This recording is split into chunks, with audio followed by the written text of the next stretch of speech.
Hello, je suis ravie de vous retrouver pour cette nouvelle vidéo YouTube. J'espère que vous allez bien. Aujourd'hui, on va parler d'une phase qui se passe durant notre accouchement. C'est une phase finalement, on n'ose pas trop en parler ou qui est encore un petit peu tabou ou qui même peut faire vraiment très très peur aux femmes. Et je parle de la phase de désespérance. Mais avant d'arriver à la phase de désespérance, tu vas voir, on va faire un petit peu le point sur les différentes phases que tu vas vivre durant ton accouchement. Allez, je te laisse t'installer, prends ta petite tisane, ton petit thé et c'est parti. Alors l'accouchement, il faut savoir que c'est un vrai processus et tu vas passer par différentes phases. Tout d'abord, en fait, à la première phase, c'est vraiment la phase dite de pré-travail où vraiment ça y est, là, t'as ton corps qui rentre en action, tu commences à avoir les premières contractions, les premières sensations, là, dis ok, ça y est, quelque chose se prépare, bébé arrive, donc voilà, ton corps gentiment se met en marche. C'est vraiment la première phase, donc de pré-travail, c'est la phase numéro 1, où vraiment tu vas passer de 0 à 2-3 cm de dilatation. Cette phase, généralement, on la fait tranquillement à la maison, faut pas être trop pressé d'aller à la maternité. Et voilà, ça va se faire petit à petit. Mais c'est là où voilà, tu vas commencer à avoir les premières sensations, des contractions qui vont devenir de plus en plus régulières, etc. Et très souvent pour un premier bébé, on n'ose pas trop rester à la maison parce qu'on ne sait pas trop à combien on est dilaté, etc.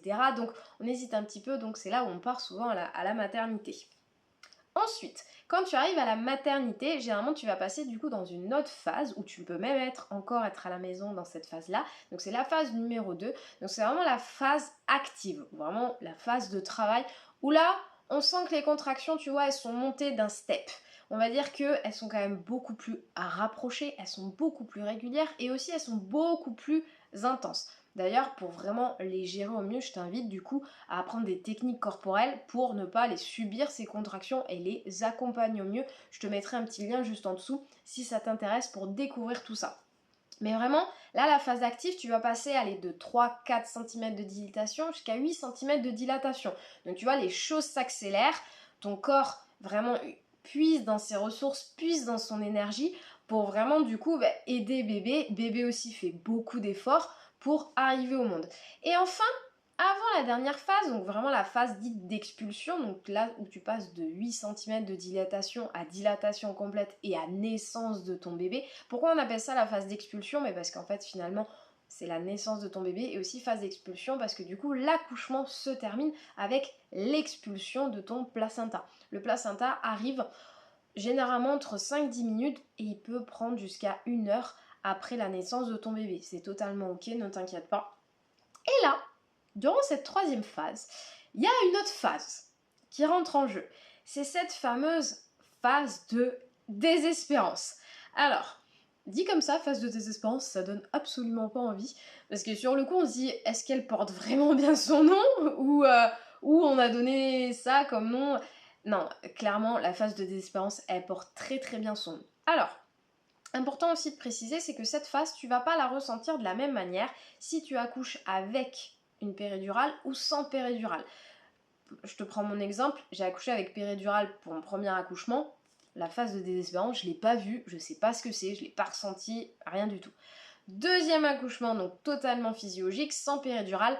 Là, la phase de désespérance, je m'en suis vraiment rendu compte. Cette phase, c'est vraiment la dernière phase avant la naissance de ton bébé. Et cette phase, pour moi, en fait, c'est la plus intense parce que tu comprends pas trop ce qui se passe. Durant cette phase, en fait, c'est encore la faute des hormones très souvent, mais c'est toujours eux. Tu vas en fait recevoir un shoot d'adrénaline comme jamais t'as reçu, hein. D'adrénaline naturelle, hein, on est totalement d'accord. Et en fait, cette adrénaline, c'est vraiment le dernier coup de pouce, tu vois, qui va te permettre de mettre au monde ton bébé. Et c'est vraiment hyper puissant. Et en fait, là, tu perds un petit peu, tu sais plus trop où t'es, quoi. Moi, j'avais vraiment l'impression de me dire, ok, en fait, je vais pas y arriver. Il y a vraiment des femmes, on va toutes réagir différemment à cette phase. Il y a vraiment des femmes qui vont perdre pied, du coup, qui vont se dire, ok, en fait, je vais absolument pas y arriver. Moi, je rigolais énormément. Voilà, je rigolais. Je dis, ah non, mais finalement, non. Non, non, je préfère qu'il reste dans mon ventre. C'est bon, c'est pas la peine qu'il sorte. Voilà, je rigolais. Pourquoi? Je sais pas. C'est comme ça. C'est vraiment l'adrénaline. C'est trop d'hormones d'un coup. Il y a des femmes qui peuvent se mettre à pleurer, qui vraiment se dire, mais ok, en fait, c'est sûr, je vais pas y arriver. Et il y a souvent vraiment des femmes, voilà, qui peuvent vraiment perdre pied, se mettre à hurler, etc., à crier. Et c'est c'est ok en fait. Cette phase, elle est vraiment, vraiment hyper puissante. Par contre, ce qui est important de comprendre, c'est que cette phase, elle est extrêmement courte, d'accord? C'est vraiment la phase la plus courte de ton accouchement. Et il faut savoir, moi vraiment à un moment donné, je me suis dit, c'est fou, je vais pas y arriver. Clairement, c'était fou, je vais pas y arriver. L'instant d'après, j'avais mon fils dans les bras. D'accord? Donc, quand tu es à ce moment-là, vraiment de te dire, ok, je ne vais pas y arriver, c'est très bon signe, c'est que bébé arrive finalement. Mais il faut le savoir, il y a plein de femmes qui n'ont absolument pas connaissance de cette phase de désespérance. Et quand on ne le sait pas et qu'on le vit, on peut quand même se poser énormément de questions, de se dire au final, mais qu'est-ce qui est en train de m'arriver? Qu'est-ce qui se passe dans mon corps? Est-ce que c'est normal? Est-ce que c'est pas normal? C'est totalement normal. La phase de désespérance, c'est quelque chose de physiologique.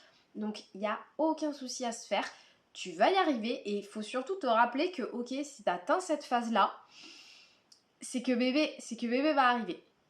Maintenant que je t'ai dit tout ça, que je t'ai parlé de la phase de désespérance, tu vas me dire, ok, elle me fait quand même un petit peu peur cette phase de désespérance, comment mieux la vivre ou comment mieux l'appréhender? Déjà, le fait de savoir qu'elle existe, déjà ça va beaucoup te rassurer, tu ne seras pas inquiète quand tu seras en plein dedans. De plus, on va dire que vraiment ton partenaire a un rôle hyper important à jouer. C'est là où il peut être, tu vois, il a vraiment ce rôle de coach, tu vois, de te booster, de te dire non, non, mais ça y est, là tu es, surtout si tu décides d'accoucher sans péridurale, c'est là où vraiment on peut se dire ok, c'est mort, je vais pas y arriver. Je tiens à vous le préciser que généralement, quand vous êtes à cette phase-là, on n'a pas le temps de vous poser la péridurale en fait. C'est trop tard, hein. Le temps qu'on appelle l'anesthésiste, que vous prenez la bonne position, généralement là il n'y a plus de pause entre les contractions. Là les contractions elles montent, elles descendent, elles montent, elles descendent. Il n'y a pas un moment donné en fait où vous allez pouvoir avoir la bonne position du coup pour qu'on vous pose la péridurale et surtout bah, ça sert à rien, bébé va arriver juste derrière. Donc vraiment de se dire ok quand je suis à cette phase là, c'est voilà, c'est ça y est maintenant il faut y aller. Mais vraiment votre partenaire peut être là pour dire ok en fait ça y est c'est bon. Tu vas y arriver, bébé va y arriver.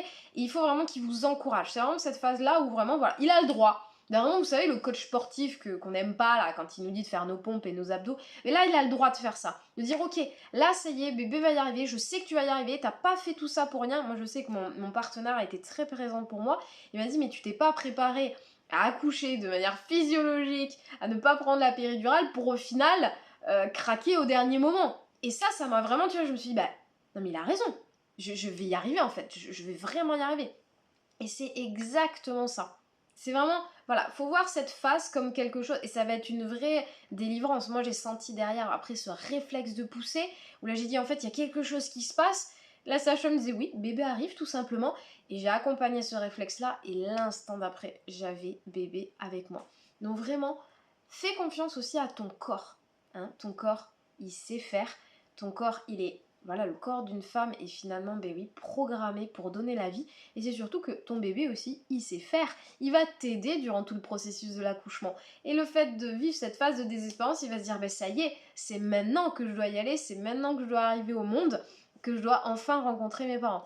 Donc, connais bien le processus de l'accouchement, fais confiance à ton instinct, à ton corps et tout va très bien se passer. J'espère que cette vidéo t'a plu, c'était assez court mais je voulais vraiment insister sur qu'est-ce que la phase de désespérance parce que je sais qu'il y a beaucoup de femmes qui ne la connaissent pas. Des fois je reçois aussi de nombreux messages sur les réseaux sociaux pour me demander qu'est-ce que c'est, j'en ai jamais entendu parler et comment bien la vivre. Donc pour moi c'était important de faire une vidéo à ce sujet-là. En tout cas si tu as envie de bien gérer les contractions, de les accompagner, de ne surtout pas les subir, clique en dessous, je t'ai laissé un petit cadeau, un petit lien qui vraiment va t'aider en fait pour vivre au mieux ton accouchement physiologique. Je vous dis à très bientôt, passez une belle semaine et à la prochaine les mums.